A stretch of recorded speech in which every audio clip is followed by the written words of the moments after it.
바로를 완악하게 해서 그 애굽 땅에 열재앙을 이렇게 베풀고 그제서야 이렇게 출애굽이 되는 이런 어떤 행사를 하셨을까? 그런 것들을 그 시편 105편 그 앞부분에 보면 하나님의 어떤 모든 행사하시는 일들의 어떤 목적이 대략 나와 있다라고 생각이 들어서 같이 한번 들었고요. 자, 오늘 출애굽 7장부터는 이제 본격적으로 출애굽을 위한 그런 하나님의 어떤 일하심의 내용들이 잘 언급되어 있습니다. 자, 그래서 우선 이제 7장의 어떤 초두부위, 오늘은 7장 1절에서 아마 7절까지 이 부분의 어떤 말씀을 좀 나누게 될 텐데요. 이 부분은 실질적으로 이제 6장과 연결되는 부분입니다.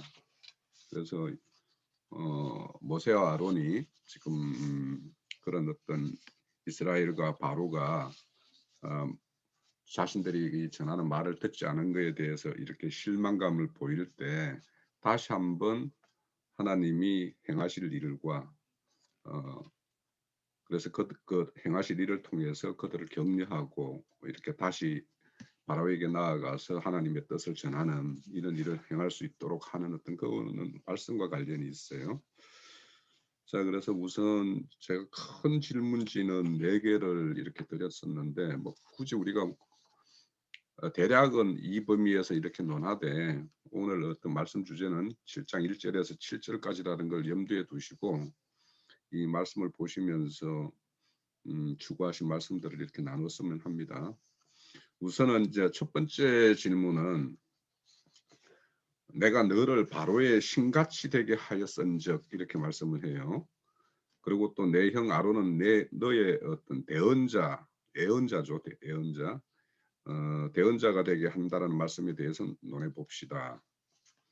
그리고는 이제 세부적인 질문이 세 개가 주어져 있는데 모세와 아론의 관계는 장래 무엇을 예표하고 어떻게 실제가 이루어집니까? 라는 것과 요한복음 10장 34절, 35절, 36절과 관련된 내용인데 거기 보면 하나님의 말씀을 받은 자는 신이라고 하는데 금방 우리 주제에 보면 모세를 신과 같이 되게 하겠다라는 말씀과 연결시켜서 이제 한번 살펴보자라는 겁니다.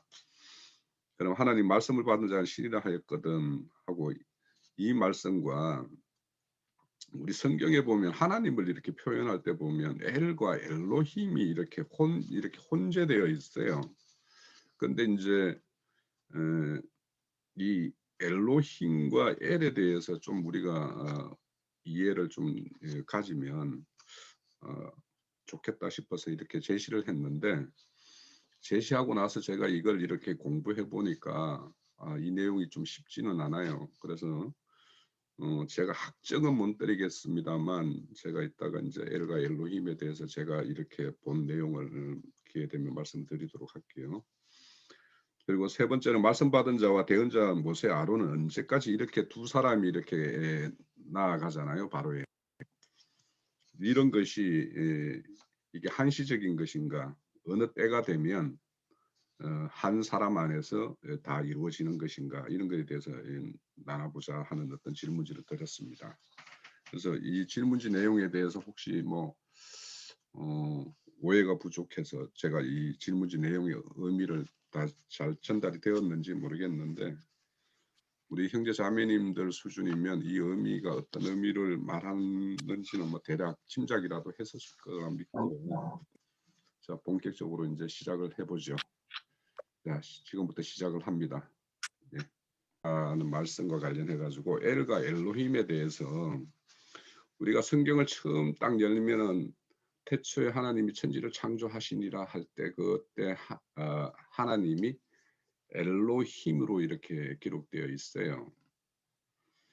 그러면 그 엘로힘이라는 의미가 하나님에 대해서도 적용을 하고 있고 우리가 그 시편 82편에 가면 하나님 자신에 대해서 엘로힘이라고 표현하고 있고 또 하나님이 신들의 모임 가운데 서셨다라고 할 때 그 신들에 대해서는 이 엘을 써요. 좀 제가 혼돈되는 부분이 이 부분이에요. 그래서 이 그러면 그 L들이라고 하는 그들 안에서 이렇게 판단을 하신다. 그러니까 거기에 서셔서 재판을 하신다라고 기록을 하고 있어요. 시편 82편 1절에. 그래서 그것을 요한복음 10장 34절, 35절, 36절에서 이렇게 끌어와서 하나님의 말씀을 받은 자는 신이라고 한다라고 이렇게 말씀을 하세요. 주님께서. 그러면 그 엘과 엘로힘에 대해서 이게 굉장히 이 성경을 제가 기존에 가지고 있는 것은 엘은 절대적 어떤 신의 어떤 존재적 의미로 이제 이해를 가지고 있었고, 엘로힘은 그것이 하나님의 어떤 그런 본성이, 본질이 이 역사상에 계시된 그 상태를 저는 엘로힘이라고 이런 이해를 가지고 있었어요. 그래서 우리가 말씀을 받아서 그 말씀을 이 역사 공간 가운데 우리가 말씀을 선포하거나 이렇게 하면 그 사람도 신이라고, 이렇게 신의 어떤 본성이 이렇게 계시되는 모양이니까, 그런 차원에서 이제 엘로힘은 이런 이해를 가졌었어요. 그런데 굉장히 좀 우리 그 한글 번역본과 영문 KJV 성경이 굉장히 요게 좀 차이가 있어요. 그래서 우리 한글 번역이나 공동 번역이나 세포준 번역이나 이런 걸 보면 우리 그 개역 개정과 별반 다를 게 없어요. 거의 동일한데, 근데 킹 제임스 성경에 가면은 참 달라요. 우선 성경 하나를 찾아볼게요. 다 같이 한번 찾아보죠. 여호수아서 22장 22절을 한번 찾아보세요.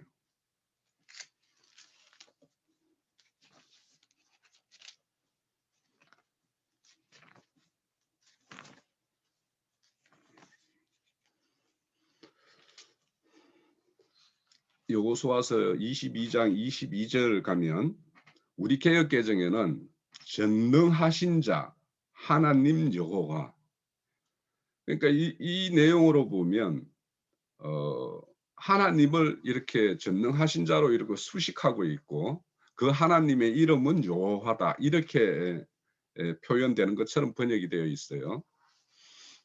전능하신 자 하나님 여호와, 전능하신 자 하나님 여호와께서 아시나니 이스라엘도 장차 알리라. 이 일이 안일 여호와를 거역함이거나 범죄함이거든 주께서 오늘 우리를 구원하지 마옵소서, 이렇게 말씀하는데, 이제 이 여호수아, 지금 이거는 여호수아가 이제 그 정부 전쟁을 다 마치고 나서 이렇게 하나님께 제단을 이렇게 드리면서 하는 어떤 말씀인데, 지금 여기 보면 우리 개역 개정에서는 다 제가 금방 말씀드린 대로 하나님을 이렇게 수식하는 그런 의미로 되어 있는데, 혹 지금 이 KJV 성경을 볼 수 있는 분들은 KJV 성경을 한번 펼쳐보면은 좋을 것 같아요. 혹시 있는 분들은 좀 찾아보시면 신들 중에 주 하나님 이렇게 되어 있어요. 신들 중에 주 하나님, 신들 중에 주 하나님께서 아시나니 이렇게 되어 있어요. 그러니까 신들 중에 주 되시는 하나님, 이렇게 번역이 되어 있어요.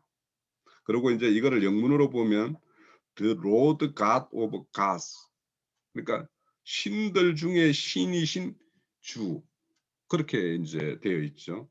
근데 이것이 이제 NIV 성경이나 이런 데 가면 우리 그 개역 개정과 별반 다르지 않게 번역이 되어 있어요. 자, 그러면 전능하신 자 할 때 그 전능하신 자가 엘이에요. 그리고 하나님 할 때 이게 엘로힘이에요. 그리고 여호와는 하나님의 이름이니까 야훼죠.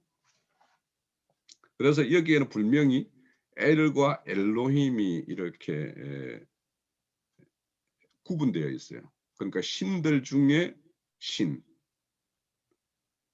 그러니까 여기는 분명히 다른데 우리 개역 개정은 이렇게 되어 있단 말이죠. 그러면 이제 제가 이제 여기서 보면 전능하신 자 엘은 신이라는 우리 유일신의 관념으로 가지고 있는 우리 그 유일신인 그 엘이라고 한다라면, 하나님이라고 표현된 이 엘로힘은 하나님이 우리 역사상에 우리와 관계를 맺을 때는 어떤 관계를 맺냐 하면 여호와 하나님으로서 관계를 이스라엘과 맺었었고 인자 예수로 오셔서 또 우리와의 어떤 그 관계를 맺었고 그리고는 성령으로 오셔서 우리와의 관계를 맺었어요.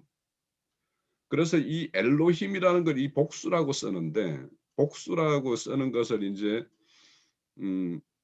저는 인제 그 우리에게 계시되는 어떤 그 모습 유일하신 신이지만 그 신이 우리에게 계시되는 것은 그 시와 때에 따라서 여호와 하나님으로 나타나셨을 그 시기가 있고 직접 사람의 몸을 입고 온 인자 예수로서 오셔서 우리와의 어떤 관계를 맺은 적이 있고 지금은 그 영이 되셔서 우리에게 맞는 그 새 모습을 엘로힘이라고 저는 그렇게 이해를 가지고 있어요.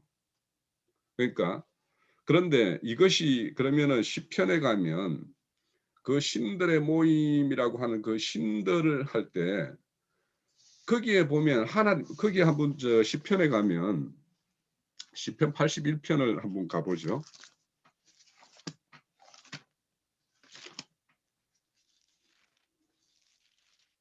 82편 1절입니다. 여기 보면 1절에 보면 하나님은 할 때 이게 엘로힘이에요. 처음에 하나님은 할 때 엘로힘이고 신들 할 때 그 신이라는 말에 엘이라는 게 이게 여기에서 엘을 써요. 그래서 인제 사실은 제가 기존에 가지고 있는 개념이 약간 혼동이 오는데 여기에서 인제 이게 바뀌어 가지고 엘 되신 분이 그 어떤 그 신들의 모임인 그 엘로힘의 모임 가운데 오셨다라고 한다라면 제가 딱 일맥 그냥 제가 지금 기존의 개념을 가지고 있는 거하고 딱 맞는데 여기에는 그 신들이라고 하는데 여기 거기에 어 제가 가지고 있는 데에는 엘로 되어 있는데 제가 또 성경에는 메모를 신들의 모임이 여기에를 엘로힘 천사들 이렇게 표현이 되어 있어요. 그래서 이거를 혹 그 인제 이 지천사 우리가 교회에서 가지고 있는 그런 개념으로 말을 하고 있는 건가. 그래서 이 신들을 엘로힘 천사들 이렇게 메모가 되어 있어요. 그래서 내가 지금 가지고 이렇게 보고 있는데 여기 신들이라고 하는데 이게 제가 엘로 되어 있어서 지금 사가시로 혼동이 되는데 우리 형제 자매님들이 가지고 보는 뭔가 자료에서 이 신들의 표현이 엘로 되어 있는지 엘로힘으로 되어 있는지 이것만 확인이 되면 참 좋겠다는 생각이 들어요. 지금 여기 와 가지고 제가 기존의 개념을 다시 한번 자세히 오늘 집회를 준비하면서 이 보니까 그래서 혼동이 와 가지고 그런데 문제는 6 절에 가면은요. 내가 말하기를 너희는 신들이며 하죠. 너희들은 신들이며 할 때 이 신들에는 엘로힘이에요. 제가 가지고 있는 자료에서도. 그래서 내가 이거 내가 가지고 있는 뭔가 보는 이 자료에서 1 절에 대한 어떤 그것이 이렇게 '잘못되어 있는 것인가?' 이런 생각을 합니다. 자 6 절이 인제 거기에 대해서 더 선명한데 "내가 말하기를 너희는 신들이며" 그 여기 엘로힘입니다. 그리고 다 지존자들의 아들들이라고 해서 그러니까 여기 신들과 지존자의 아들들을 이렇게 동격으로 이렇게 서술하고 있어요. 그래서 인제 6 절만 보면 제가 기존에 가지고 있는 개념이 딱 이렇게 아기가 딱 맞는데 1 절이 제가 가지고 보고 있는 자료에서 이렇게 혼돈을 일으켜 가지고 사실은 오늘 이 증거를 해야 되나 말아야 되나 이런 어떤 생각을 하다가 오늘 인제 이 말씀을 열어 주시는 분이 없어서 우선은 제가 먼저 요 부분을 말씀을 드렸어요. 그러면 왜 이렇게 말씀을 드렸느냐. 제가 가지고 있는 개념에 대해서 인제 우리 형제 자매님들이 한번 좀 생각을 가지시고 제가 잘못됐으면은 좀 바를 필요가 있는데 엘이라는 거는요. 음 바알의 아버지가 엘이에요. 그것도 엘이라고 표현해요. 그죠? 그러면 거짓 신들도 자신들의 어떤 가장 그 어떤 신의 어떤 어 가장 높은 자리에, 여기 지존자라는 게 가장 높은 자리에 있는 자라는 뜻이거든요. 그러면 바알의 아버지인 그 신도 엘이라고 이야기를 해요. 그러면 성경이 그렇게 기록을 하고 있단 말이에요. 그러면 거기에 성경은 항상 어 가짜와 진짜를 공존시키면서 우리에게 분별을 시키는 것이 성경의 어떤 기록의 어떤 방식이에요. 그러면 그들의 어떤 신은 바알과 그 거짓 우상 가나안 땅의 어떤 신들의 어떤 그 신들도 엘이라고 하고, 우리도 우리의 어떤 하나님을 엘이라고 이야기를 해요. 그래서 그런 어떤 성경에서 엘로 표현되어 있다고 해서 이게 모든 것을 우리가 믿는 유일신 하나님 그분을 이야기하느냐, 그렇지 않은데도 엘이라고 표현되는 것이 있다라는 거예요. 그러니까 우리가 이 신을 이렇게 표현을 할 때 성경의 기록은 이런 거짓된 신에 대해서도 엘을 쓰고 있고, 우리 유일하신 하나님에 대해서도 엘을 쓰고 있다라는 것과, 그리고 그 엘이 우리 역사상 공간에 우리 인간들과의 어떤 관계를 맺는 데 나타나는 어떤 모습들을 엘로힘이라고 이야기해요. 그래서 하나님의 어떤 사자들, 하나님의 어떤 말씀을 가지고 우리에게 이렇게 다가오면 그 사람들을 엘로힘의 한 부분, 엘로힘에 속한 그런 존재라고 이렇게 보는 것이죠. 그래서 요한복음에서 하나님의 말씀을 받은 자는 신이라 하리라고 하는 이 말씀으로 이렇게 연결이 되는 것 같고, 오늘 우리가 출애굽 7장에 보면 자, 여기에서는 또 이제 이해를 이해의 폭을 이렇게 좀 넓힌다라면, 실질적으로 바로는 외국 땅에서 신과 같은 존재로서 그렇게 행세를 하고 그런 이치를 하고 있어요. 그래서 모세가 가서 이제 이 바로를 꺾을 거 아닙니까? 그러면 바로가 신이라고 신처럼 행세를 하면 그를 이겨야 될 그 모세도 역시 신과 같은 존재가 되어야지 하나님의 어떤 그 권능을 행할 수 있고 그 일을 수행할 수 있겠죠. 그래서 그런 차원에서 또 생각해 볼 수 있고, 요한복음 10장의 말씀과 연결시켜서 하나님을 말씀을 가지고 가는 모세이기 때문에 말씀을 받은 자이기 때문에 신과 같이 하리라고 하는 말씀과 동일한 연장선에서 볼 수 있겠다, 이렇게 이해를 가지면 어떨까 이렇게 생각을 합니다. 자, 제 말씀은 여기서 우선 좀 줄이고요. 네. 아랍 족속들 그 회교도들의 신이 알라라고 발음하죠. 알라 신이라고 그러죠. 태양신을 말하는 거예요. 그것이 가나안 족속의 신 엘이에요. 다시 말씀드릴게요. 가나안 족속들의 신이 엘이에요. 그 바알이라는 말이에요. 그 바알이라는 것은 주라는 뜻이고 태양신을 상징적으로 태양신을 표현하는 발음이에요. 그런데 이제 그 현대에는 회교도들이 알라를 그들이 이제 아람 방언으로 알라라고 그래요. 엘이라는 용어를. 이게 그 엘신은 사람과 너무나 멀리 분별되어져 있는 아주 높고 높은 곳에 홀로 독존하는 신인 거예요.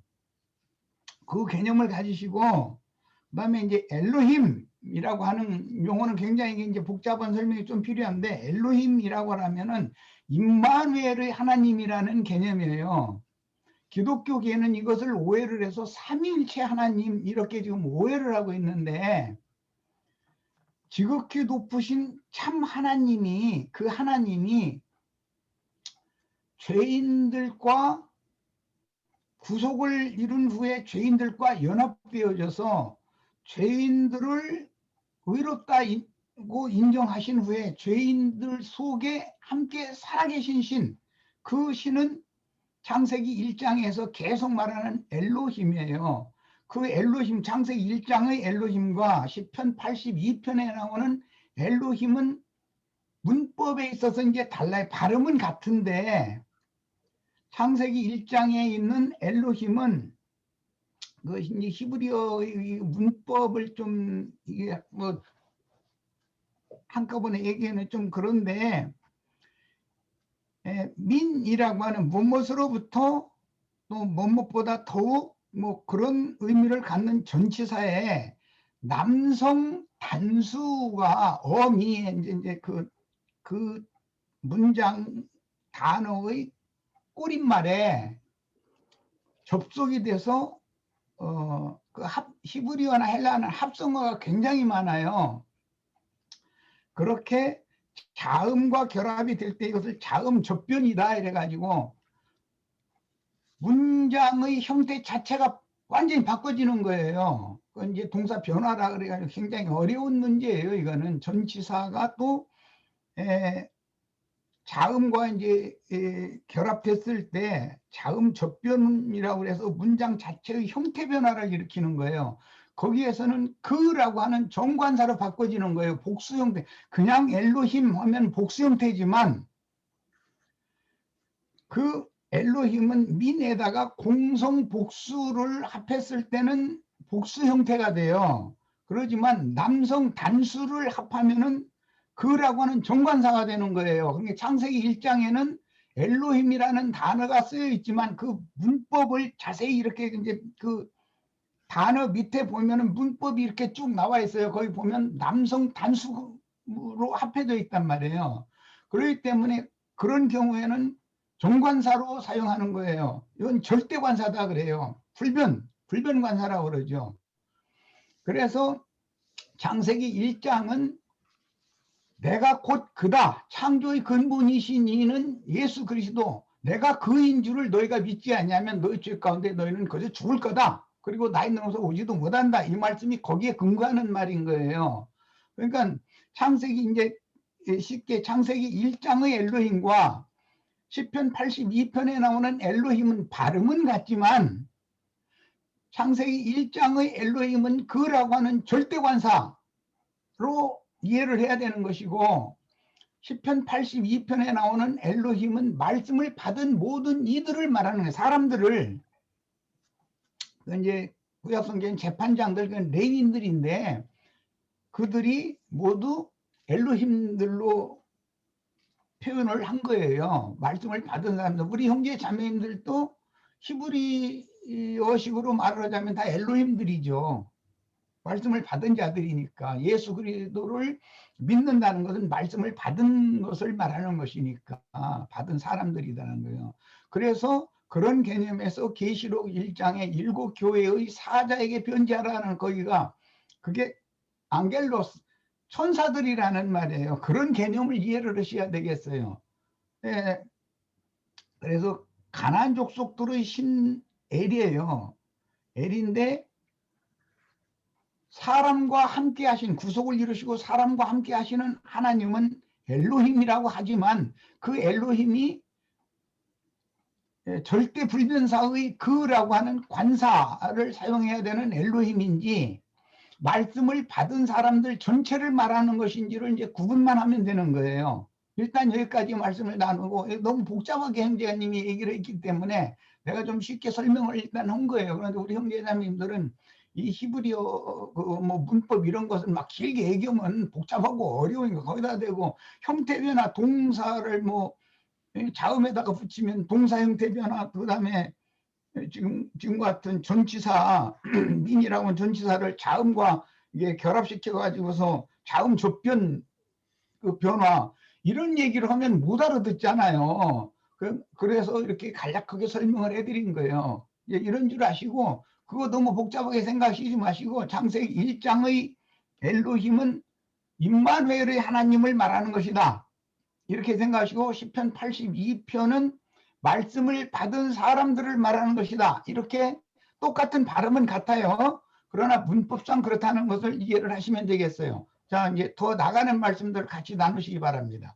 1번 제목이 큰 제목이 거기에서 인용한 말씀이 내가 너를 바로에게 신같이 이렇게 돼 있어요.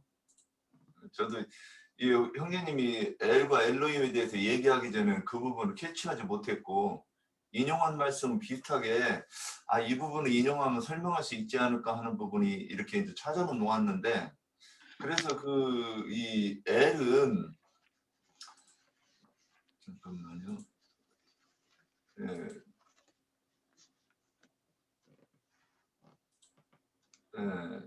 엘은 강한 힘, 신 그렇게 돼가지고서는 이제 있어요. 그러면 이게 저는 이 문법을 몰라서 이게 하나님에 대해서 얘기하는 것이겠구나.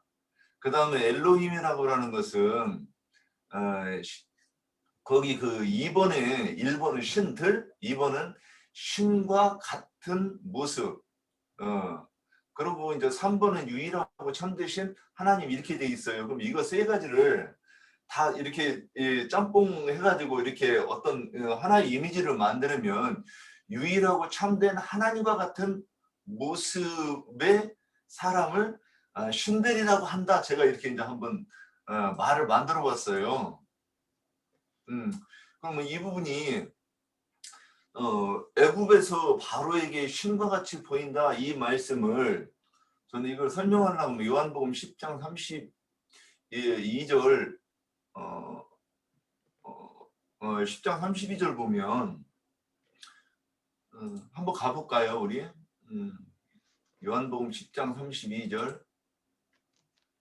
32절인데 그 앞쪽에서부터 봐요.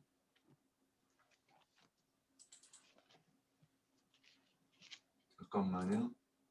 제가 이걸 안 따놔가지고.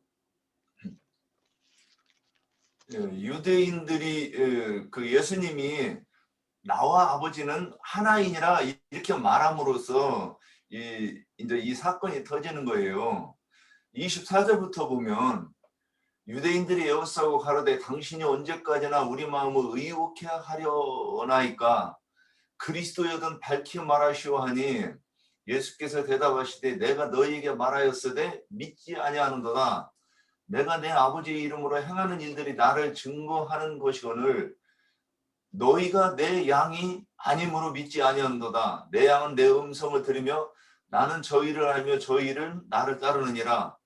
내가 저희에게 영생을 주느니 영원히 멸망치 아니할 터이요 또 저희를 내 손에서 빼앗을 자가 없느니라. 저희를 주신 내 아버지는 많이보다 크심에 아무도 아버지 손에서 빼앗을 수 없느니라.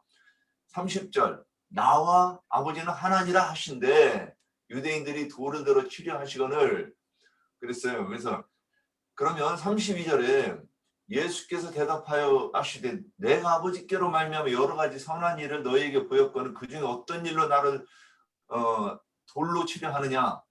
유대인들이 대답하되 선한 일을 인하여 우리가 너를 돌로 치려는 것이 아니라 참람함은 인함이니 내가 사람이 되어 자칭 하나님이라 함이로라 그랬어요.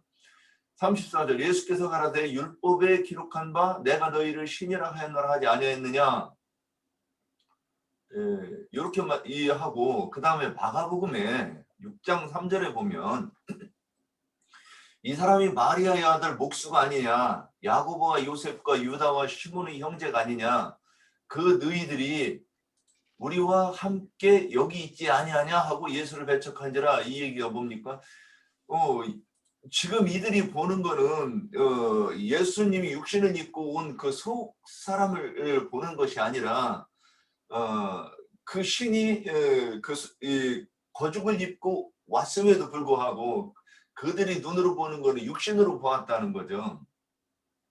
그래서 그러면 지금 신이 사람의 모습으로 온 것이고 또 인간이 하나님의 형상을 입어서 엘의 형상과 같이 되니까 그것을 엘로힘이라 그랬다. 저는 이제 일단 그 문법은 모르니까 이 두 가지를 가지고 엘과 엘로힘을 이해를 한번 할 수 있는가 보고 그 다음에 바로가 너를 신같이 바로에게는 신같이 보인다. 이 말씀은 그래서 이제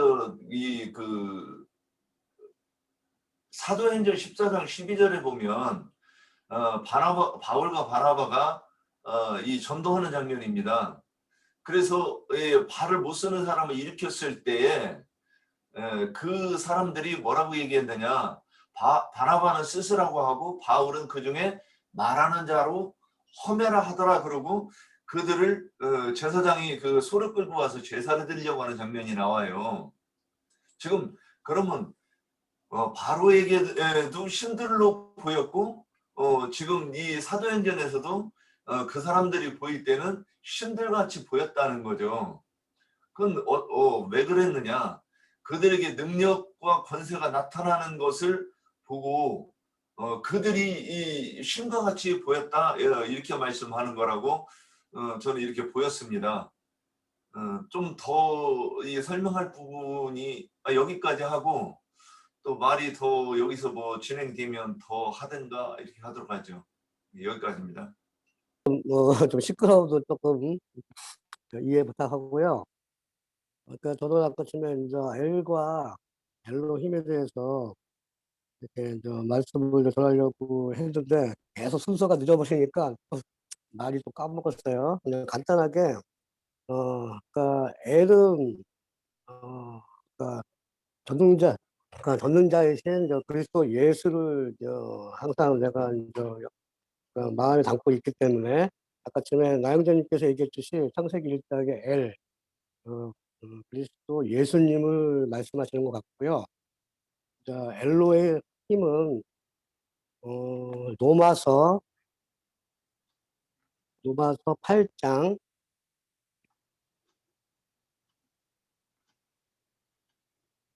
9절에서 11절을 내가 응용해가지고요. 엘로힘은 그러니까 성령, 그러니까 이제 우리와 함께하는 성령을 말씀하시는 것 같아가지고요. 8장에 그러니까 로마서 8장에 9절에서 11절. 그러니까 이제 마음이 와서 제가 한번 읽어보겠습니다. 만일 너희 속에 하나님의 영이 거하시면 너희가 육신에 있지 아니하고 영에 있나니 누구든지 그리스도 영이 없으면 그리스도의 영의 사람이 아니라. 또 그리스도께서 너희 안에 계시면 몸은 죄로 말미암아 죽은 것이나 영은 의로 말미암아 살아있는 것이라. 그래서 11절 예수를 죽은 자 가운데서 살리신 이 영이 너희 안에 거하시면 그리스도 예수를 죽은 자 가운데서 살리신 이가 너희 안에 계시는 그 영으로 말미암아 너희 죽음의 몸도 살리시니라. 그래서 엘로의 힘이라는 이게 성령이 그러니까 이제 항상 공부하는 내 생물도 이야기하시는 것 같고요. 그다음에 그리스도 예수님 안에서 함께하는 인간 천사도 그 이야기하는 것 같고요. 아무튼 성령이 임하여야 엘로힘이 되지 않을까. 그래서 중간에 좀 몇 개 까먹었는데요. 여기까지 제가 마음이 와서 말씀을 드립니다. 이제 시편 82편에서 너희가 그 신들이라고 얘기하는 부분이 나오고 그 다음에 또 사람을 가르쳐 가지고 엘로심이라고 얘기하는 부분들이 있습니다. 그런데 이제 중보자건 그 엘로심이건 저는 어떻게 바라보고 있냐면은 그냥 이건 저 개인적인 생각인데 사람은 일단은 피조물이라는 걸 먼저 전제하에 그리고 신은 한 분이신 한 분밖에 없다라는 것을 전제하에서 성경을 바라봐야 될 것 같습니다. 만약에 그렇게 되지 않으면은 우리가 신들이 되는 것이다라는 어떤 그런 이상한 논리가 또 이제 전개가 될 수가 있고 예를 들어 가지고 하나님께서 우리에게 참된 중보자이신 예수 그리스도께서 중보의 역할을 맡길 수는 있으나 우리는 중보자는 될 수는 없어요. 전면을 해드릴 수가 있어요. 그러니까 즉 다시 얘기해서 하나님이 그 역할을 위임해 가지고 맡기는 거죠.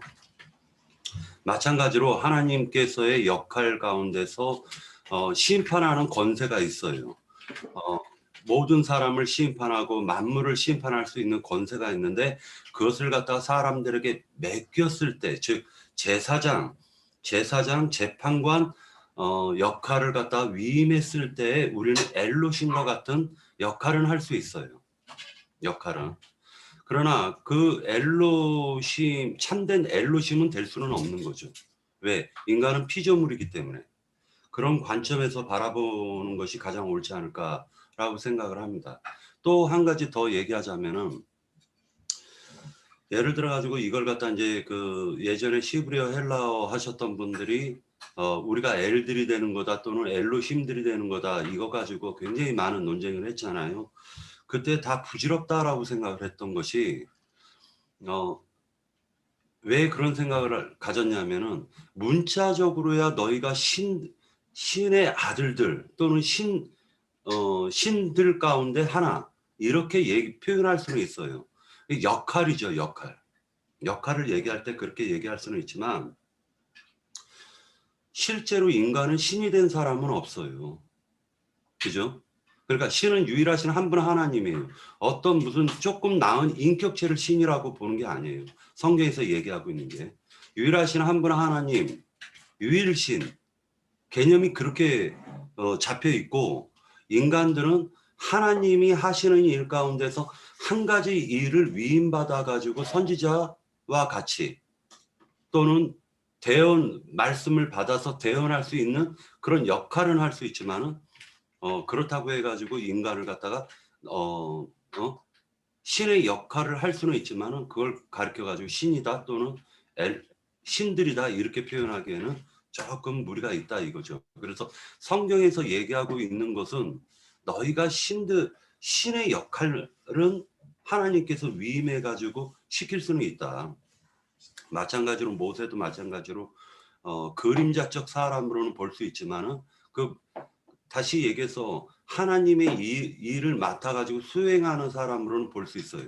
그런 관점에서 신처럼 아까 그 출애굽기 7장 1절에 여호와께서 모세에게 이르시되 볼지어다 내가 너를 바로에게 신같이 되게 하였은직이라고 했지, 신이라고는 얘기하지 않았습니다.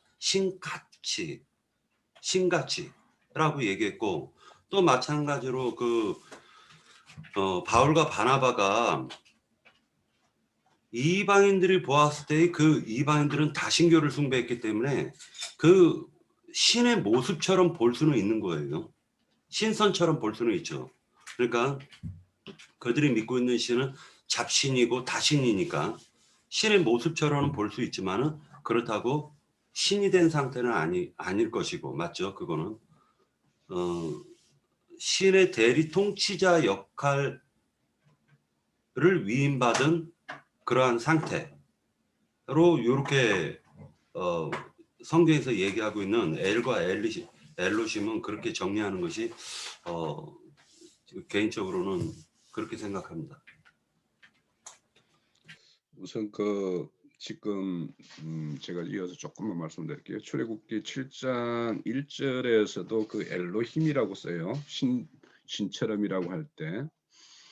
그러면 우리가 지금 박 형제님 말씀도 우리가 귀담아 들어야 될 부분도 있지만 거기에서도 약간은 이제 또 더 이렇게 우리가 나아가는 생각을 해야 될 것은, 우리는 우리의 신앙의 끝은 신의 도성에 참여하는 거예요. 그러면 거기에 신의 도성에 참여하기 위해서 우리는 지금 이 육신의 어떤 몸을 입고 있기 때문에 피조의 어떤 그런 형태를 가지고 있죠. 그렇지만 우리가 신앙의 어떤 결국은 그런 어떤 신의 도성에 참여하기 위해서는 우리가 그 신과 같은 존재가 되지 않으면 우리가 늘 이런 어떤 이 땅에 육신을 입고 있는 이런 존재로서만 그런 어떤 존재의 가치만 가지고 있다라면 어떻게 우리가 신의 도성에 참여할 수 있겠어요? 그러니까 이 땅에서의 어떤 우리가 하나님의 어떤 말씀을 맡아서 사역하고 그렇게 하는 것과 우리가 마침내 육신의 장막을 벗고 신의 도성에 참여할 때의 어떤 그 존재는 전혀 다른 존재로 변화되는 어떤 그런 것이 있기 때문에 지금 박영재가 말씀하시는 것과 또 우리의 어떤 궁극의 어떤 신앙의 결과에 대해서 우리는 두 가지를 마음에 염두에 두고 그렇게 하는 게 맞는 거 아닌가라는 생각이 들어요. 제 생각이 그렇습니다. 조금만 더 부연 설명할게요. 그러다면 그 예를 들어 가지고 신이라고 얘기했었을 때 우리가 이 육신의 껍질을 벗고 난 이후 음부에서 부활됐었을 때의 모습과 사람이 육신을 입고 물질 세계를 살아가고 있을 때의 엘로힘이라는 그런 역할을 갖다가 좀 맡아가지고 위임받아가지고 하는 것은 조금 다르다라고 봅니다. 그러니까 예를 들어가지고 성경에서 얘기하고 있는 것은 인간은 티끌에서 태어나가지고 티끌로 마치는 것을 성경은 얘기하고 있고 그 이후에 신령한 옷으로 덧입혀가지고 구속받아 구원 얻은 이후 즉 생을 마감하고 난 이후에 음부에서 부활해가지고 나타난 신과 같은 신들의 모습과 같은 상태는 다르다. 그러니까 물질 세계를 살아가고 있을 때 함부로 나는 신의 형상을 닮아가는 것을 추구하는 것은 맞지만 그렇다고 그것이 그 죽음 너머의 이후 세계에서의 나의 모습이 하나님의 형상과 모양, 신령한 모습으로 변화될 것을 추구하는 거지. 이 물질 세계에서 내가 하나님과 같은 그 신의 형상을 사람들에게 보여주겠다라는 개념은 또 다른 문제예요. 이거는. 그거는 그것을 제가 겸해서 말씀을 드리는 거예요. 결국에는 우리가 육신을 입고 있을 때의 어떤 있으면서 어떤 신이라고 자칭 신이라고 이야기한다라면 그것도 문제가 있지만 우리가 어떤 속사람의 어떤 거룩함이나 어떤 세상과 분별된다라는 것은 우리의 어떤 속사람이 신의 어떤 그런 어떤 형상과 모양으로 지음이 없으면 그 세상 사람들과 우리가 뭐가 다를 게 있어요, 그러면. 그래서 우리의 어떤 추구하는 거는 우리의 어떤 거룩이나 우리가 하나님의 어떤 백성이라는 거룩한 백성이라는 이런 차원을 우리가 염두에 두고 신앙을 한다라면 우리가 뭐 자고 해가지고 우리는 신이야, 신의 아들이야, 뭐 이렇게 뭐 자고 할 필요는 없지만 우리가 추구하고 우리의 신앙의 어떤 결과물이 이 땅에서 어떤 일상의 어떤 사람들과 구별돼야 된다라는 차원에서는 그런 어떤 개념을 가지고 있지 않으면 그게 이제 어떻게 보면 겸손이고 할지 모르겠지만 하나님의 어떤 아들이라고 하는 거에 대해서 우리가 또 그런 어떤 개념을 전혀 도외시하고 있다라면 그것도 우리는 이 신앙하는 과정에서 좀 문제가 되지 않을까라는 생각이 들어요. 예, 제가 잠깐 박형제님 말씀에 답변 좀 했으면 좋겠어요. 예, 그 박형제님 말씀이 이제 쭉 설명을 하시는 게 다 맞는 것 같긴 한데 마지막에 사람들에게 우리가 그런 걸 보여주려고 추구하는 게 아니다 그러면 성경 말씀하고 배치가 되는 것 같습니다. 성경에서 많은 여러 가지 그 말씀들이 뭐 이후에도 있겠지만 우리가 하나님의 소생이라는 말씀이 있고 너희는 종류대로 생육하고 번성하라 그랬어요. 그럼 종류대로 생육하고 번성한다고 하는 건 사람은 사람을 낳고 짐승을 낳고 생육하고 번성하라는 말씀이죠. 그러면 여기서 사람이라고 그러는 건 예수 그리스도의 형상대로 너희가 생육하고 번성한다고 하면 그럼 우리의 모습이 지금 이 바디를 가지고 얘기하는 게 아니라 속사람은 바뀌었다는 거죠. 바뀌어서 그럼 뭐 속사람은 어떻게 바뀌었느냐? 성령이 우리 속에 들어와서 네가 내 안에 내가 네 안에 돼 있으니까 그분과 내가 하나가 됐으니까 그럼 사람들에게 볼 때도 우리의 그런 모습을 보는 거죠. 그럼 우리가 입을 열어서 말할 때 어떤 말들을 해요. 그러면 그것이 어떤 하나님의 그러니까 요한복음 1장 14절에 보면 말씀이 육신이 되어 우리 가운데 거하시며 우리가 그의 영광을 보니 아버지의 독생자의 영광의 은혜와 진리가 충만하니라. 이것은 예수 그리스도 이 땅에서 육신을 입고 오셨고 인자로 오셨고 또한 그 말씀이 우리 속에 성취되었을 때 우리가 또한 그와 같이 되는 것 아닌가. 성령이 우리 하나 이 아까 로마서 인용한 것처럼 성령이 우리 속에 거하시면 우리가 그리스도의 사람이고 성령이 우리 속에 거하지 아니하시면 우리가 그리스도의 사람이 아닌 것이죠.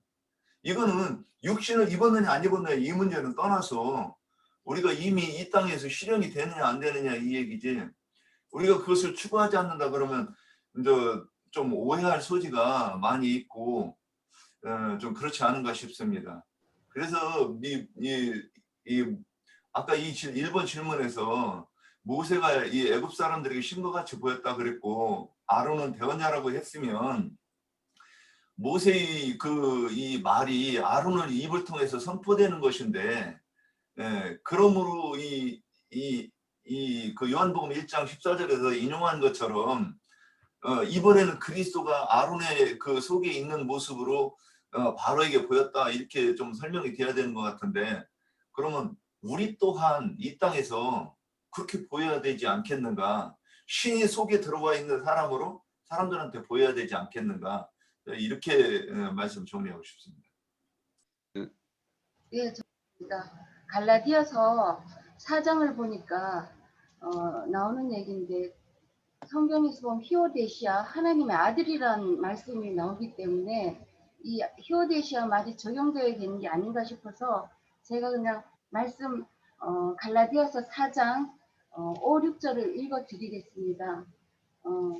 갈라디아서 4장 5절에 너희가 아들임으로 하나님이 그 아들의 영을 우리 마음 가운데 보내사 아빠 아버지라 부르게 하셨느니라.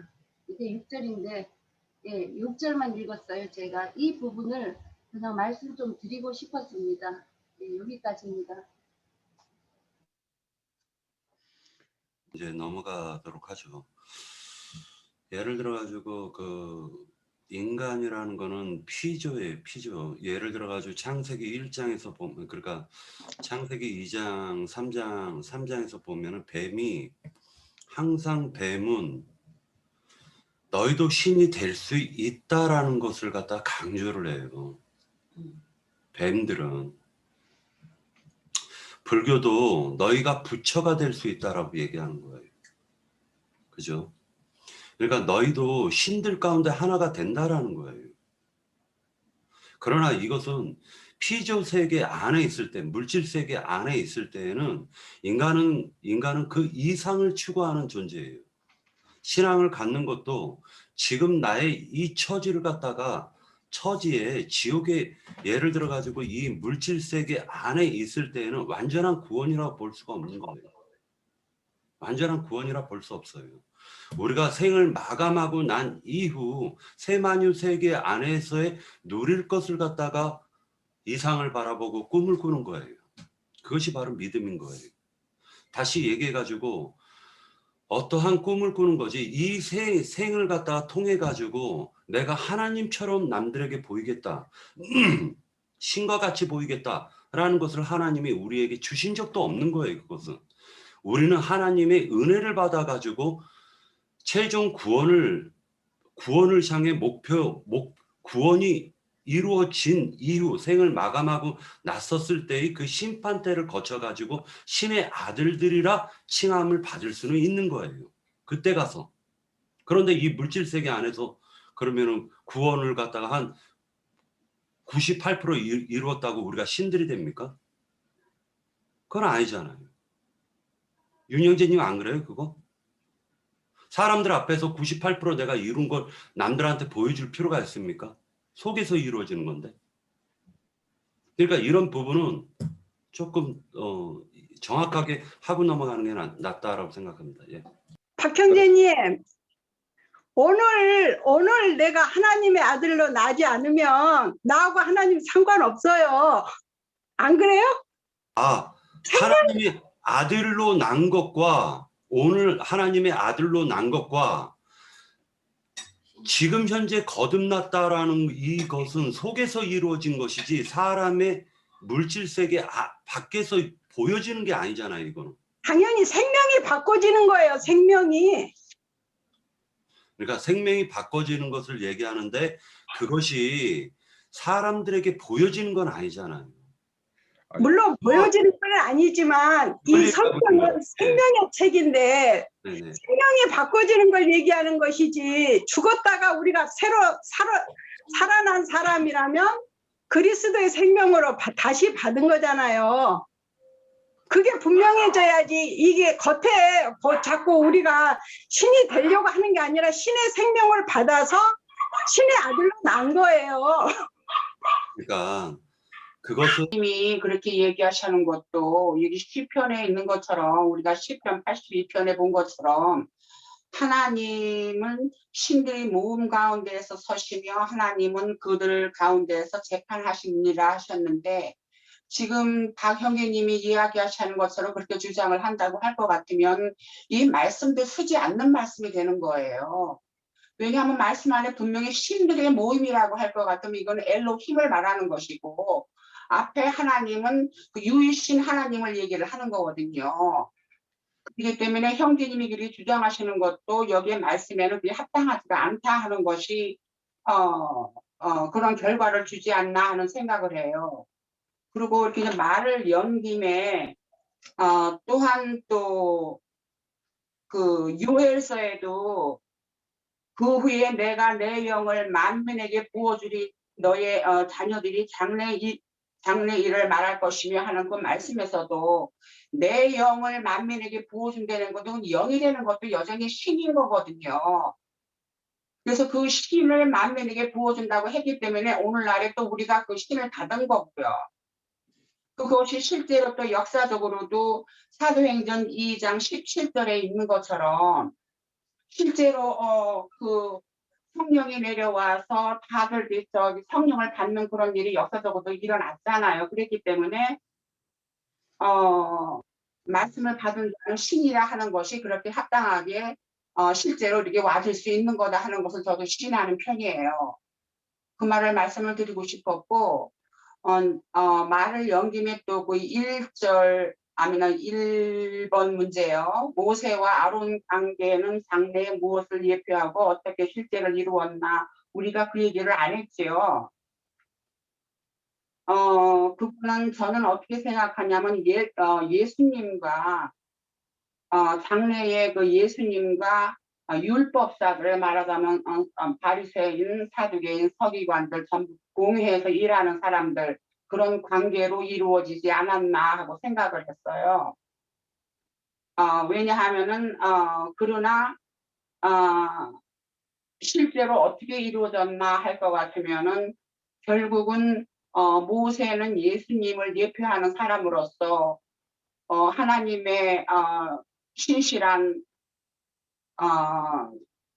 자로서 말하자면 이제 예수님이 이제 하나님을 대표를 해서 이제 그 영을 받고 이제 오신 거잖아요. 우리 모든 저기를 위해서 사실은 그것이 실제로 하나님이 이제 오신 건데, 결과적으로는 율법사들이 하나님에 대해서 대언을 한다고 하면서도 결국은 예수님을 죽이는 결과를 가져온 걸로, 그렇게 결과가 왔었던 걸로 생각을 해서 여기에 질문에서 장래 무엇을 예표하고 어떻게 실제로 이루어졌나 하는 것을 저는 그렇게 보았어요. 그래서 실제로 모세는 예수님을 대표를 하는 것으로 됐고, 그 아론은 율법사들을 의미하는 것으로 저기를 했고, 결국은 실제로 그 진리의 말씀을 이 율법사들, 말하자면 바리새인, 사두개인들이 대언자로서 하나님의 말씀을 대언하는 사람이라고 하면서도 실제적으로 그것을 받아들이지 않고 예수님을 죽게 하는 그런 결과를 왔다 하는 것으로 이렇게 이해를 했고요. 3번에 있어서는 그 질문이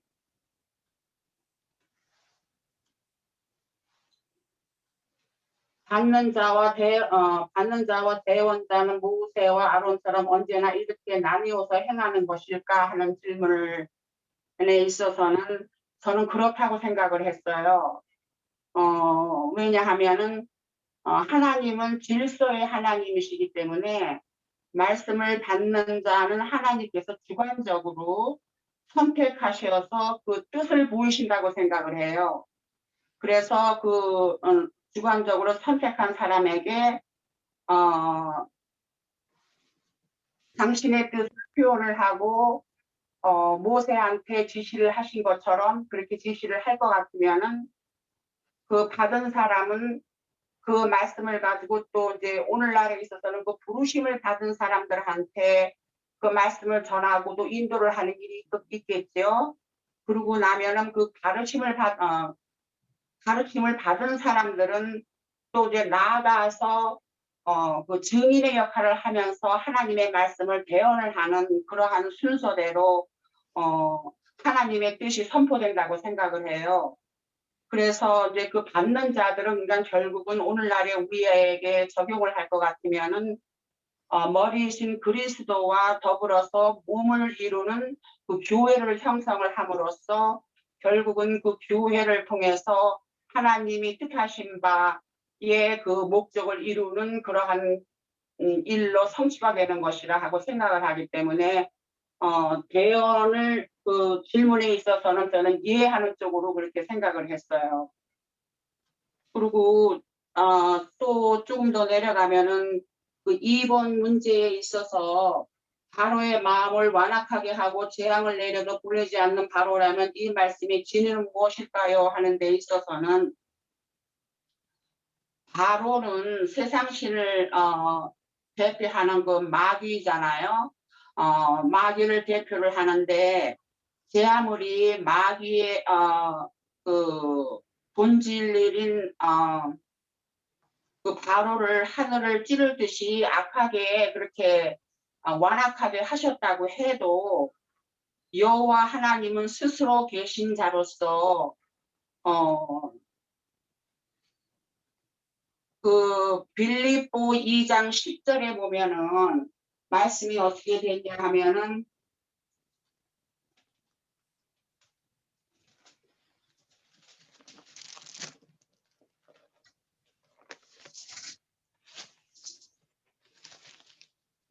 하고 11절에 보면은 하늘에 있는 자들과 땅에 있는 자들과 땅 아래에 있는 자들로 모든 무릎을 예수의 이름에 꿇게 하시고 모든 입으로 예수 그리스도를 주라 시인하여 하나님 아버지께 영광을 돌리게 하셨느니라 한 것처럼 제 아무리 바로를 완악하게 하고 저기를 해도 결국은 하나님은 바로를 무릎 꿇게 하신다는 것을 의미하지 않는가 하는 것으로 생각을 했어요. 그리고 또 한 가지만 더 할게요.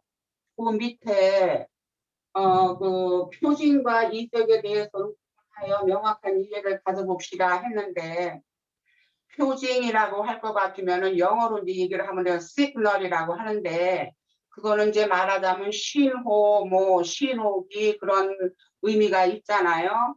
근데 이제 그거는 그 의미는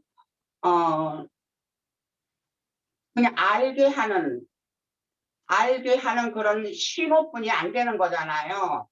넌지시 알게 하는 그런 의미가 있는가 하면 이적은 그 표징이 믿어지게 설명을 해줄 수 있는 어떠한 상황이 일어나는 거잖아요. 저는 그렇게 구분을 했어요. 그래서 저기 표징과 이적은 그렇게 나눌 수 있지 않나 그렇게 생각을 해봤어요. 그리고 그냥 조금 더 준비는 했는데 그냥 여기까지 할게요. 많이 네. 부족하지만. 네, 자매님. 자, 우리 그 박영재님께서 말씀하시는 것을 아까 이제 제가 예를 들어서 이제 엘로힘이라는 거는 하나님의 어떤 뜻이 계시되는 하나님이 어떤 표현되는 어떤 이는 신이라고 말씀을 드렸어요. 그러면 우리 보고 왜 엘로힘이라고 하느냐, 우리 지천사나 이는 그는 우리가 하나님의 말씀을 가지고 말씀을 그 어떤 듣는 자에게는 하나님을 우리는 계시하는 자로 가서 그에게는 비춰줘야 되는 거거든요. 하나님의 어떤 대사로서 파견자로서 가가지고 그에게 말씀을 전하는 자예요.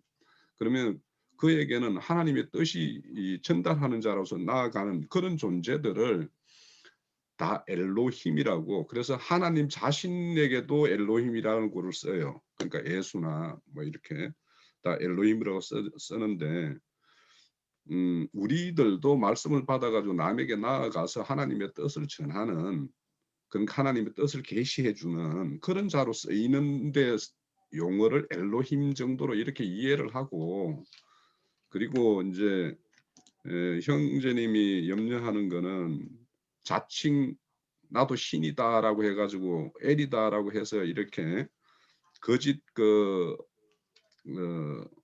선지자들이 나타나서 그렇게 행하는 것에 대한 어떤 경계라고 우리는 받으면 될 것 같은데, 엘로힘에 대해서 그렇게 뭐 이런 기령제님이 무슨 손 들었네. 여하튼 그런 개념으로 좀 가지시면 좋겠고, 그리고 우리가 그 모든 지금 기본적인 개념은 씨 개념 아니에요. 씨. 우리가 하나님의 씨를 받았으면, 씨를 받았기 때문에 하나님의 아들이라고 이야기하는 것이니까, 그래서 그 아들이라고 하는 거, 그것에 대해서 그렇게 너무 거부감을 안 가실 수도, 우리가 그런 거에 대해서 충분한 어떤 경계를 갖고 있기 때문에 그렇게 생각하시고 넘어가면 될 것 같아요.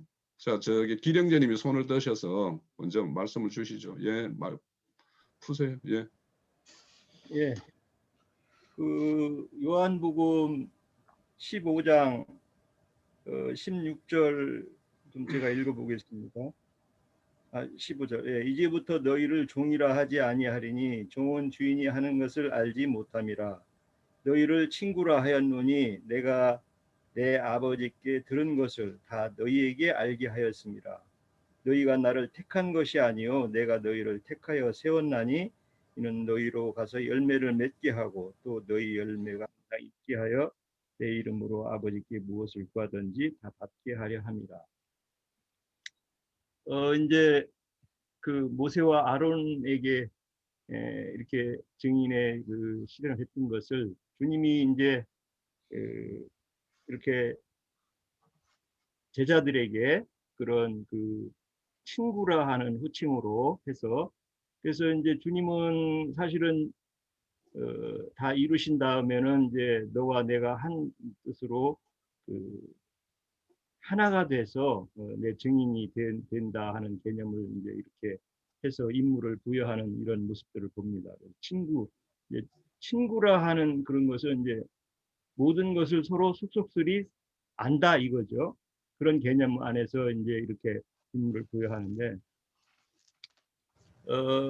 그런 것을 이제 사용해서 주님의 친구로서, 주님의 형제, 동생들로서 어떤 사역을 잘 하는 자들이 임무가 있고, 또 이제 반대로 그런 것을 임무를 제대로 안 하는 그런 그 사역자들이 또 있기 때문에 육과 혀를 입고 있는 동안에는 여러 가지 그런 시험과 변질이 늘 온다는 것이죠. 그래서 신앙생활을 하는 거 할 때에 서신서들을 보면은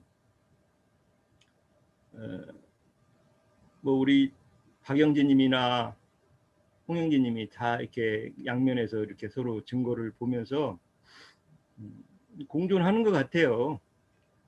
그래서 바울 사도도 달려갈 길을 마치고 또 내가 여지껏 이렇게 잘 달려왔기 때문에 주님으로부터 오는 그런 영광 저기를 상을 받을 거다. 그 상을 위해서 내가 달려간다.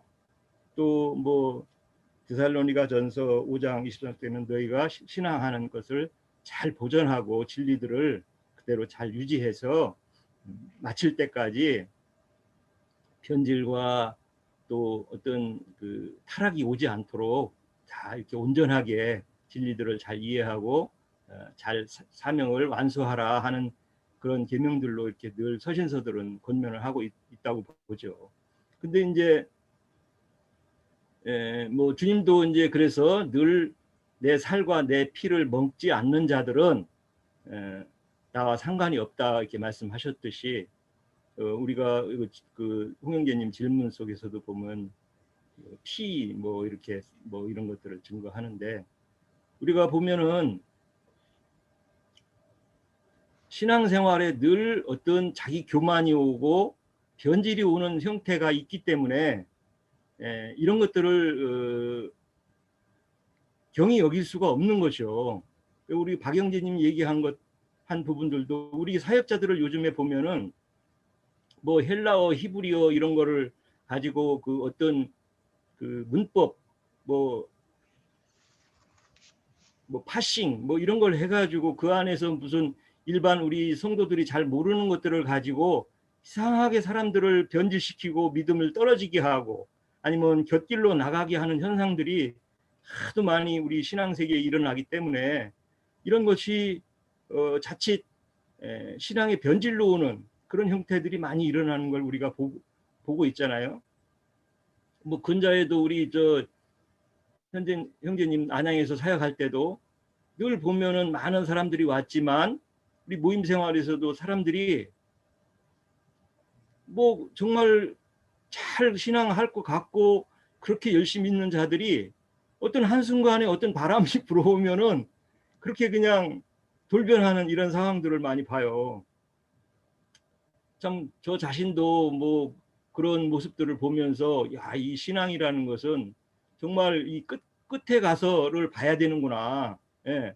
그래서 그 사역자들을 끝에까지를 봐야 된다 하는 것을 꼭 바라고 이렇게 보라고 하는 권면들이 많이 있어요.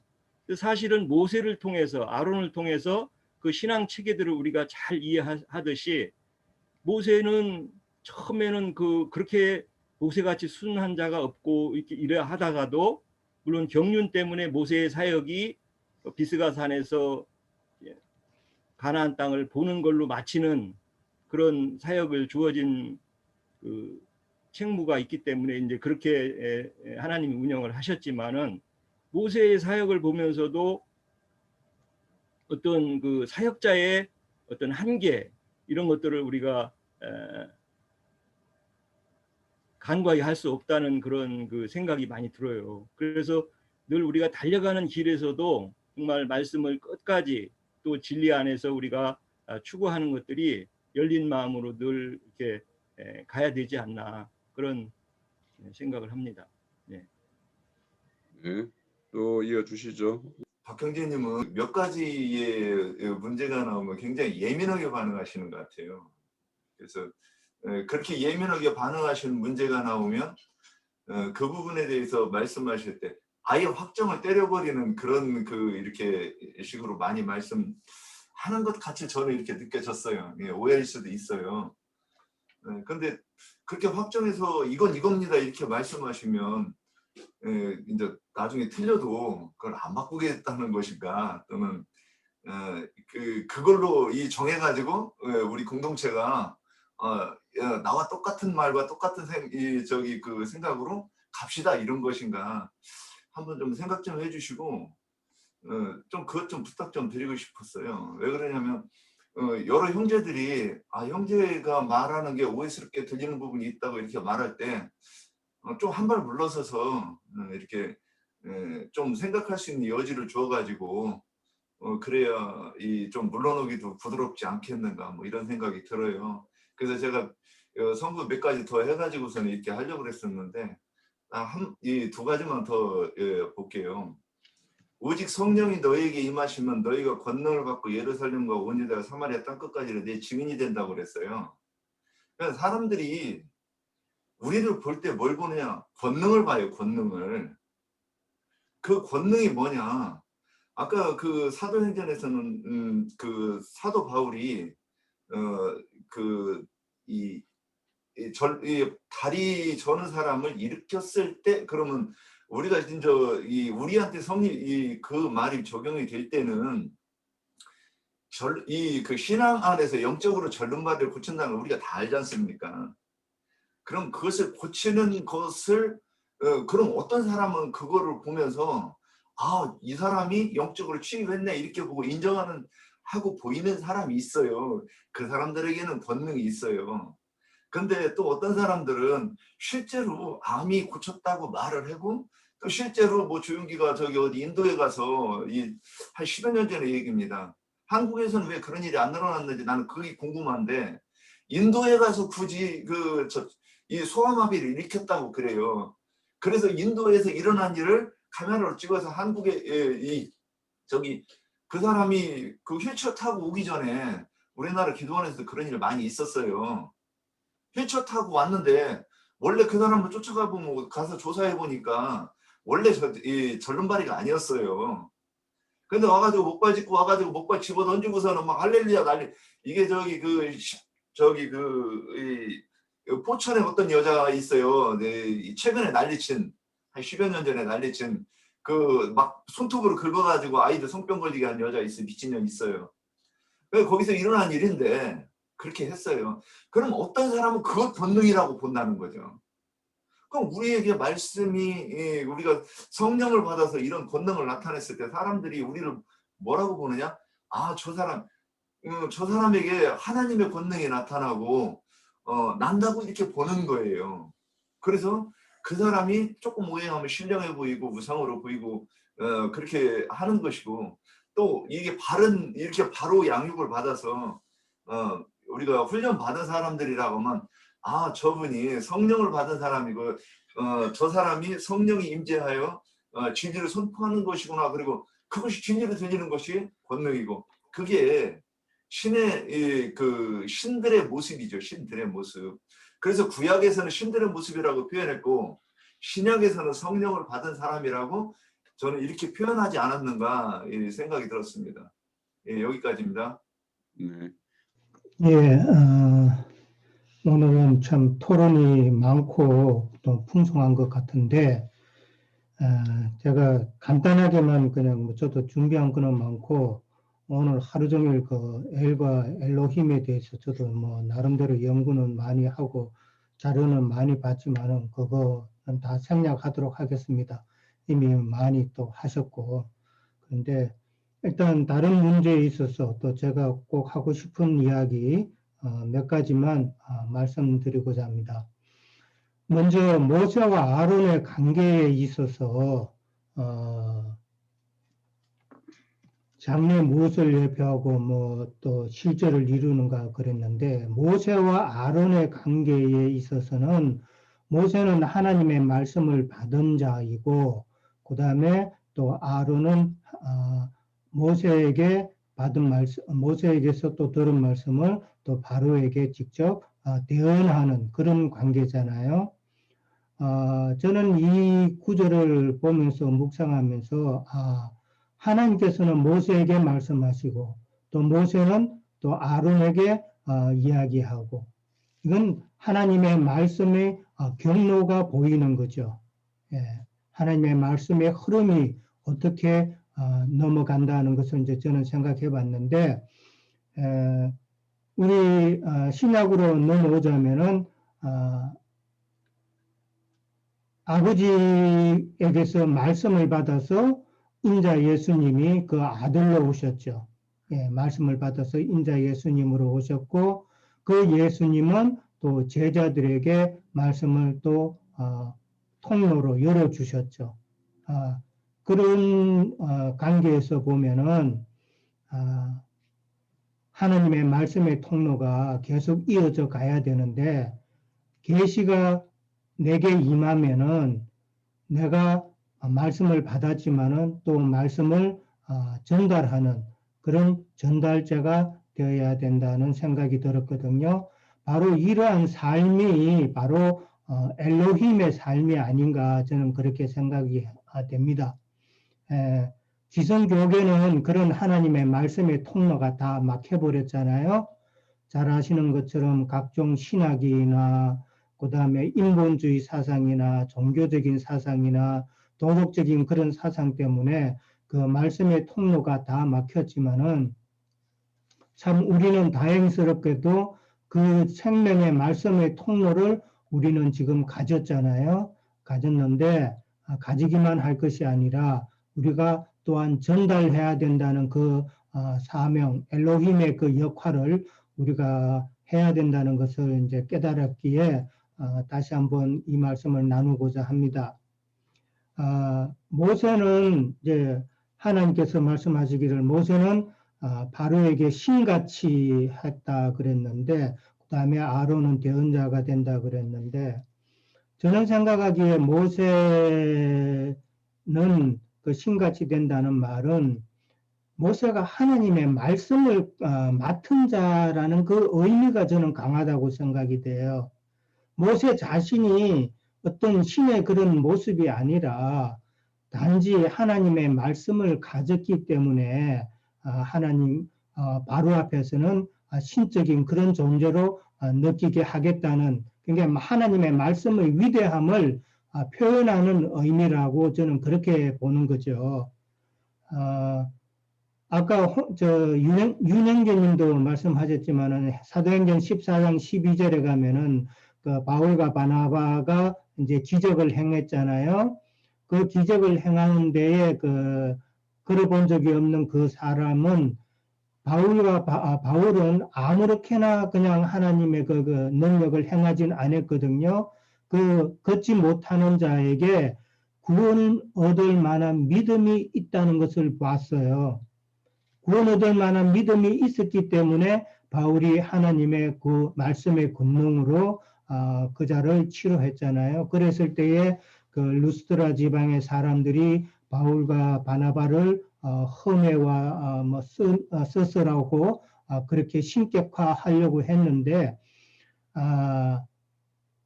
모세에게 그 신이라고 했던 그 표현하고는 저는 조금 다르다고 봅니다. 루스드라 사람은 모세에게는 하나님이 신같이 그렇게 해주신다고 그렇게 말씀을 하셨지만은 루스드라 지방의 사람들은 바울과 바나바를 잘못 오해했기 때문에 신들로 삼으려고 그랬잖아요. 그 차이점이 있는 것이죠. 그러니까 하나님께서 모세를 갖다가 신같이 하신다는 것은 모세의 우리가 아까 지금 엘로힘이나 뭐 이거 다 지금 토론을 하셨는데 영적 신분을 가진 경우하고 그 영적인 신분을 이해하지 못하고 내가 엘이 되었다고 하는 육적인 신분을 고집하면은 안 된다는 것이죠. 그러니까 영적인 신분이냐 내가 육적인 신분을 고집하느냐 그 차이를 이해하면은 엘로힘이나 엘이나 그 다 이해가 될 것 같은데 그걸 갖다가 아까 그 토론하는 걸 보고는 참 서로가 이게 열린 기가 없다 그럴까요? 좀 더 배려하는 그런 마음, 상대방의 입장을 이해하려고 하는 마음이 조금은 부족하지 않았나. 아까 윤영재님처럼 또 지적도 그렇게 하셨는데 제가 그런 느낌이 들었습니다. 바울과 바나바를 옛날 성경에는 험해와 서스라 그랬는데 지금 성경에는 헤르메스와 제우스라 그랬는데 제우스는 그 당시 헬라의 주신이잖아요. 주신이 있고 그 다음에 그 헤르메스는 제우스의 막내 아들이에요. 이자는 웅변에 능한 자예요. 그러니까 바울이 말을 하니까 웅변에 능한 걸로 생각해서 헤르메스라고 그렇게 바울에게 불렀고 그 다음에 이제 바나바는 가만히 있으니까 루스드라 사람이 생각하기에는 주신으로 생각했던 것이죠. 그래서 바나바는 제우스로 그렇게 이야기했던 것이죠. 그러나 다 이것은 루스드라 사람들이 사람을 육적인 면만 봤기 때문에 오해했다는 것을 이제 생각하고요. 그 다음에 엘로힘에 대해서 제가 한 말씀만 드리자면은 아까 그 나행전께서 말씀하셨지만은 엘로힘은 복수 형태도 있고 단수 형태도 있는데 다만 신들이라고도 하고 그 다음에 하나님의 아들들이라는 그런 말들도 우리가 하잖아요. 그 다음에 오늘 이제 요한복음 10장 34절에도 보면은 하나님의 말씀을 받은 사람들을 신이라 했다 그랬는데 그 신들이죠. 사실은 신들이고 내가 너희를 신이라 했다고 그랬는데 그것도 신이 아니라 신들을 말하는 것이죠. 엘로힘이죠. 엘로힘이고 창세기 6장 2절에 가면은 하나님의 아들들이라는 표현이 나오잖아요. 하나님의 아들들이 사람의 딸들의 아름다움을 보고 자기 것으로 다 취했다는 것인데, 거기서 하나님의 아들들이라는 것은 셋의 자손들을 말하잖아요. 타락한 셋의 자손들. 그러니까 셋의 자손들은 하나님의 말씀을 맡은 자들이잖아요.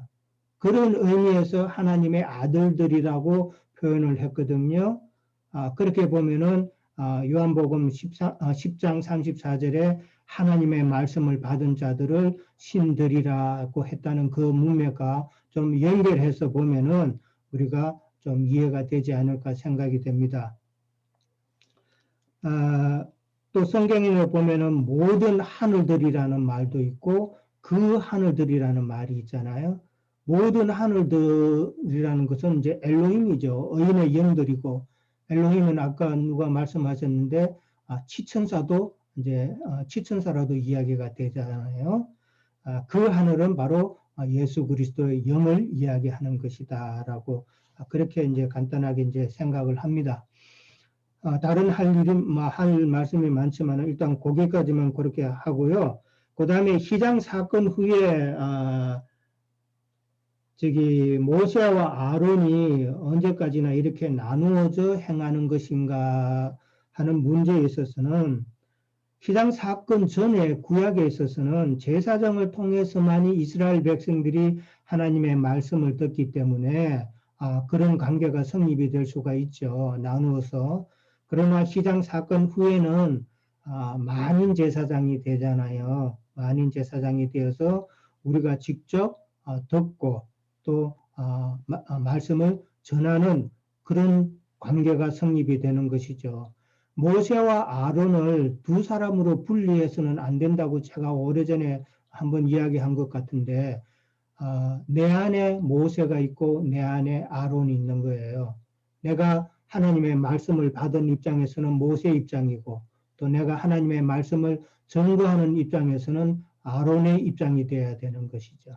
예, 그러한 삶이 엘로힘의 삶이라고 생각이 됩니다. 그 다음에 눈에 보이는 성전 시대도 나오고 그랬는데 구약에서는 성전이 참 이스라엘 백성들은 하나님처럼 생각했잖아요. 그래서 예수님께서 너희가 이 성전을 헐라 내가 3일 만에 이 성전을 새로 세우리라고 했을 때 이스라엘 백성들은 유대인들은 예수님을 참 하나님을 모독하는 참남함으로 생각했잖아요. 그래서 예수님을 죽이는 계기가 됐는데 그런 사상이 오늘날에도 여전히 있다는 것이죠. 건물 성전을 신성시해서 참 중요하게 여기고 여기가 교회다고 하는 그런 사상이 마귀의 사상인 것이죠. 마귀의 속임수죠. 마귀의 속임수는 건물 성전을 신성시하고 그게 교회라는 사상을 자꾸 불어넣어 줌으로써 예수님께서 죽고 부활하셔서 우리의 심령에 오셔서 우리의 심령에 참 성전을 지으셨는데 그거를 못 보게 하시는 거잖아요. 그런 것을 우리가 많이 증거를 해야죠. 그 다음에 이제 표징에 대해서 이제 나왔는데 표징과 이적에 대해서 나왔는데 일단 제가 오늘은 2번까지는 뭐 다음 주에 2번을 들어가도록 하고 오늘은 1번 정도에서 좀 마쳤으면 좋겠습니다. 시간이 그러죠. 그 모세와 아론은 그 신약의 구약은 그림자 예표잖아요. 예수님이 이 땅에 오셨을 때 왕이면서 제사장 했어요. 이게 모세는 구약에 여기 출애굽기에서 저기 바로에게 너는 신이 될 것이다. 그리고 아론은 그 모세가 준 말을 대언하는 대언자예요. 제사장이면서. 근데 예수님께서 신약에 오셨을 때 여기 저기 요한복음 19장 보면은 그 주님이 죽고 십자가에 달려셨을 때 그 빌라도가 그 표를 십자가에 위에 표를 써서 붙여놨잖아요. 제가 잠깐 읽어볼게요.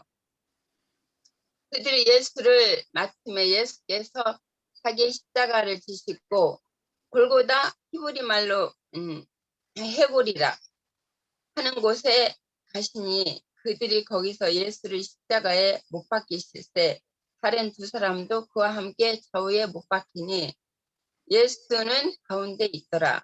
빌라도가 피를 써서 십자가 위에 붙이니 나사렛 예수 유대인의 왕이라 기록하였더라. 예, 주님은 왕이면서도 또 제사장으로 오셨어요. 이게 그 모세와 아론은 예수에 된 예표요 그림자죠. 그 주님이 왕과 제사장으로 오셔서 그 일을 하시다가 또 죽고 부활하심으로 그 영을 받은 우리들은 베드로서 보면은 베드로서의 선지 베드로 사도가 얘기했을 때 여기 베드로전서 2장 9절 보면은 그러나 너희는 택하신 족속이요 왕 같은 제사장이요 거룩한 나라요 그의 소유된 백성이니 이는 너희를 어두운 데서 불러내어 그의 귀한 빛에 들어가게 하신 이의 아름다운 덕을 선포하게 하려 하십니다. 아니 여기까지 지금 깨달음이 있어가지고 얘기했어요. 네, 알겠습니다. 자, 오늘 이제 대략 마무리를 지어야 될 것 같은데요. 우선 1번 모세와 아론의 관계는 장래 무엇을 내포하고 어떻게 실제가 이루어졌는가. 이거는 예수님 시대에는 예수님이 이 말씀을 받아왔고 아까 말씀 전거했는데 제자들을 파송을 해서 또 이렇게 하나님의 뜻을 전하게 되죠. 그래서 예수님과 제자의 관계가 이렇게 실제가 되었고 예수님 시대는 그럼 오늘날 시대는 우리는 각자 성령이 말하심에 따라서 말하게 하는 그런 어떤 모습이 되었죠. 그래서 우리는 각자가 우리 안에 이제 성령님이 오셔서 말씀을 이렇게 주어지는 그 말씀을 하는 어떤 대언자죠. 그래서 구약의 선지자나 예언자, 보냄받은 자들은 기본적으로 받은 말씀을 해야 되는 거죠. 그래서 자기 말이 아닌 사람의 말이 아닌 하나님의 말씀을 이렇게 증거해야 되는 것이고 그래서 우리는 이제 왜 여기에 신들 그러니까 모세를 신과 같이 한다. 그러면 이게 뭐냐면 우리가 국가 간의 대사를 파견을 하고 이렇게 하는 것은 그 대사는 본국의 왕이나 오늘날로 붙으면 대통령의 뜻을 그 나라에게 늘 전하는 그런 자리로 파송된 거예요. 그래서 그 나라에서도 늘 거기를 치해법권 지역으로 그 대사의 나라는 치해법권으로 그 나라의 왕의 어떤 하는 어떤 그런 것처럼 이렇게 여겨주잖아요.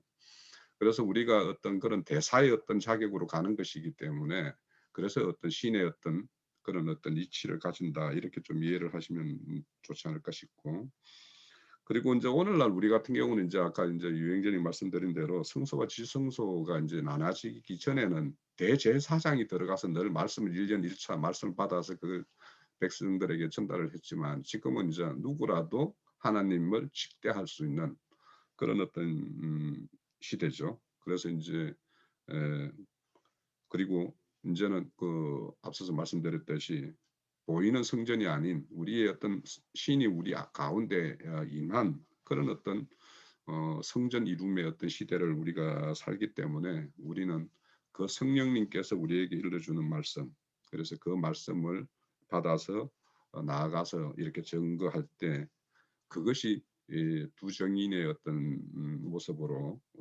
나타난다라고 이렇게 생각이 되어집니다.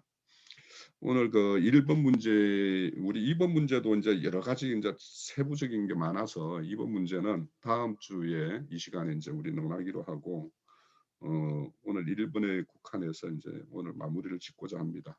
자, 지금까지 형제 자매님들 여러 증거를 주셨고 우리의 어떤 증거들을 들으면서 형제님이 아마 하시고 싶은 말씀이 좀 여러 가지가 있을 것 같기도 한데, 예.